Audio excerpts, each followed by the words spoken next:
જય વાઘેશ્વરીમાં મમ્મી કિચનમાં તમારું સ્વાગત છે। આજે આપણે સક્કરિયાનો શીરો બનાવવાના છે। સક્કરિયા બટેકાનો 2 નંગ સક્કરિયા લીધા છે અને 250 ગ્રામ જેવા સક્કરિયા લીધા છે। એને આપણે સાલ ઉતારીને બાફવા મૂકી દઈએ, કારણ કે છે ને બાફીને સાલ ઉતારી તો બહુ આકરું પડે। આ સાલ ઉતારીને આપણે બાફવા મૂકી તો આપણને ઈઝી પડે। બટેકા પણ તે એ રીતના તે સાલ ઉતારીને બાફવા મૂકશું।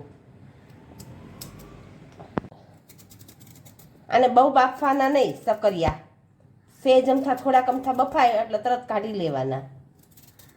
એની સાલ ઉતારી નાખી છે અને બટેકાની પણ સાલ ઉતારી નાખી છે। હવે બંનેને આપણે બાફવા મૂકી દઈએ।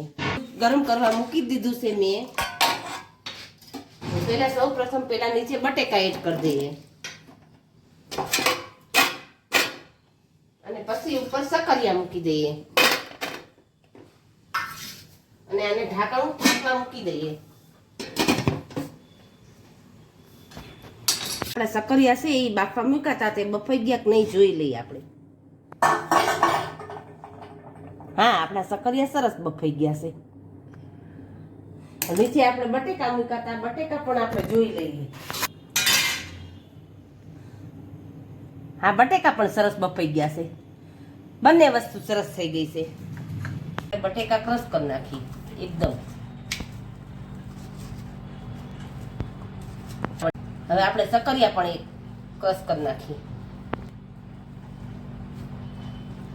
બટેકાનો એકદમ માવો થઈ ગયો છે, બંને મિક્સ થઈ।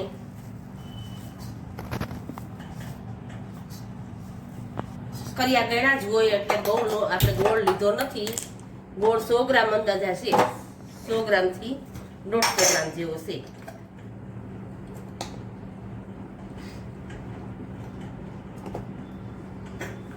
આપણે ભાંગી નાખ્યો છે આવી રીતના।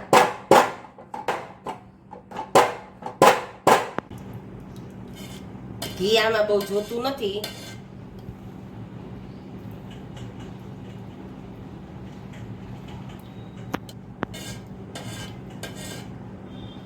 એક વાટકી જેટલું ઘી।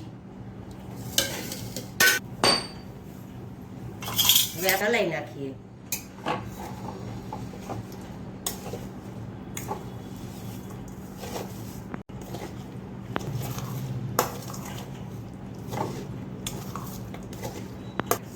જરાક આમ આવી રીતના કરી નાખીએ એટલે ભાંગી જાય એકદમ।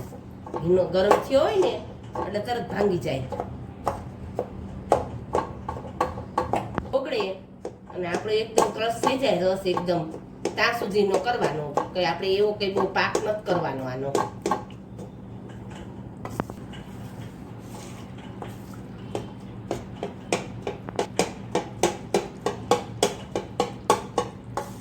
થઈ ગયો છે, ગોળ એકદમ ઓગળી ગયો છે, એ આપણે એડ કરી દઈએ।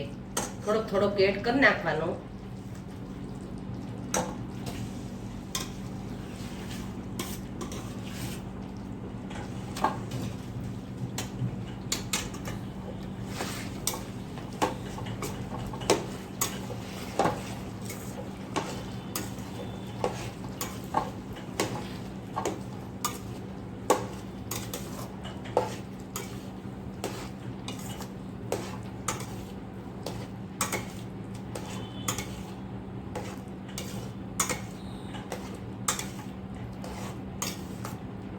દેખાતું હતું, કેટલું બધું દેખાતું હતું, બધું સોસાઈ ગયું ને અંદર બટેકા સક્કરિયામાં। જો બિલકુલ ઘી નથી દેખાતું।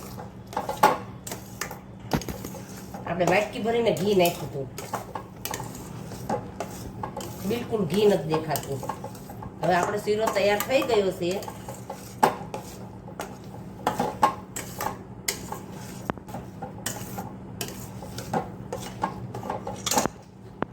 હવે આમાં એલચી જાયફળ પાવડર પણ એડ કરી દઈએ, 1 ચમચી ભરીને।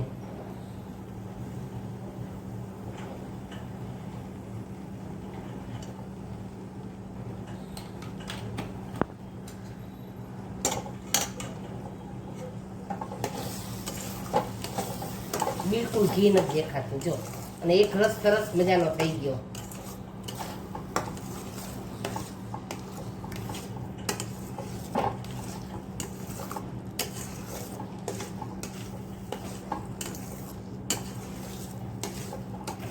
બટેકાનો શીરો તૈયાર થઈ ગયો છે. શિવરાત્રી નજીક આવી રહી છે એટલે આપણે શીરો તૈયાર કરી નાખ્યો છે.